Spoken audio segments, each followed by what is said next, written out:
So I thought I would just do a little film to put up, because if you've received one of these cards, I just wanted to tell you a little bit about how they're made. So I design all the pictures, so all the pictures are mine. There's no element that isn't mine.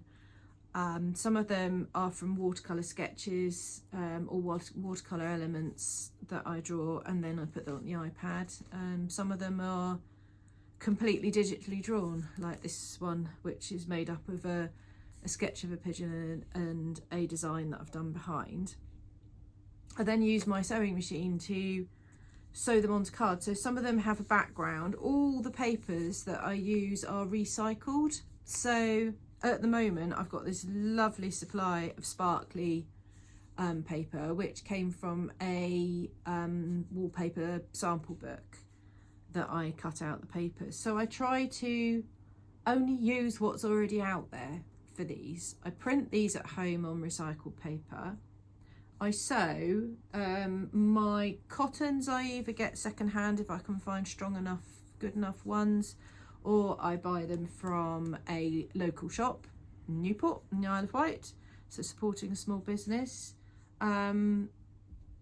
They're packaged in eco packaging as well, so when the person who's bought this card, it will be in a biodegradable plastic wallet. So I'm always trying to move my process on so that it's sustainable or as eco-friendly as I can make it, but also very aware of consumerism and over-consumerism and over-producing. So that's why if there's something in the world that I can reuse, I will. And also I do very small batch production. So literally if somebody said they wanted a robin, I know I can print out a robin and do it. So which avoids waste. So it means that I'm not producing 100 copies of the same card and getting them printed and then perhaps not selling them.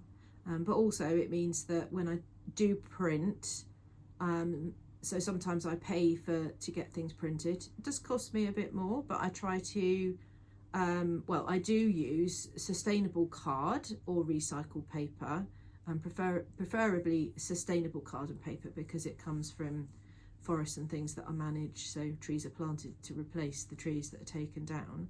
And also I use a local printer, so there's a couple of printers I use on the island, and all these things cost me more, but I also try not to pass that on to my consumer, because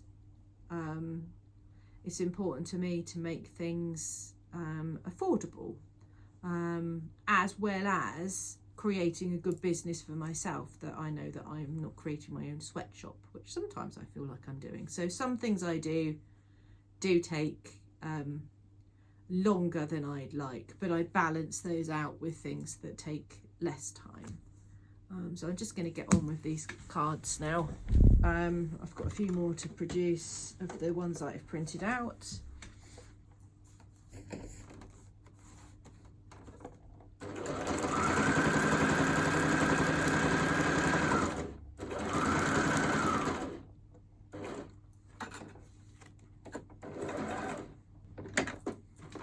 But I thought it's nice to know where your card comes from and who made it and where.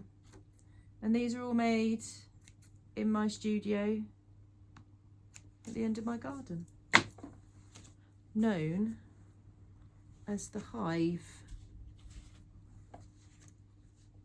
And in fact, that card's been inspired by a blackbird in my garden who came to eat the blackberries a month or so ago. And the other day, I don't know if it was the same blackbird or not, but there was a lovely blackbird having a bath in my little pebble pond that I've got specifically for birds and insects. And that's right opposite my desk where I work.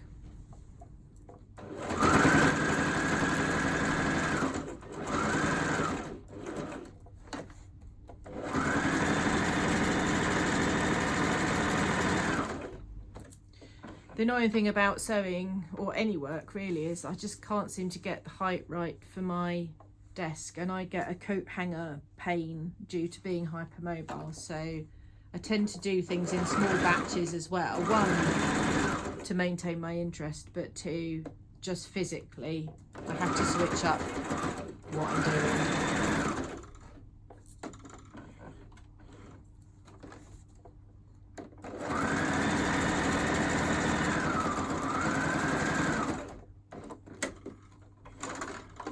In the hive, I've deliberately developed different places to sit. So once I've done this, I might then do a job that involves sitting on my little comfy corner over there, where I can slouch for a bit, so I can mix it up.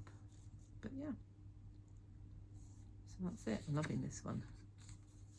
It's nice when you really like them and you think, I might want to keep that one. So I might have to make another one, but I don't know if I've got any more of that lovely glitter paper. Anyway, hope that was interesting to you, and have a great day.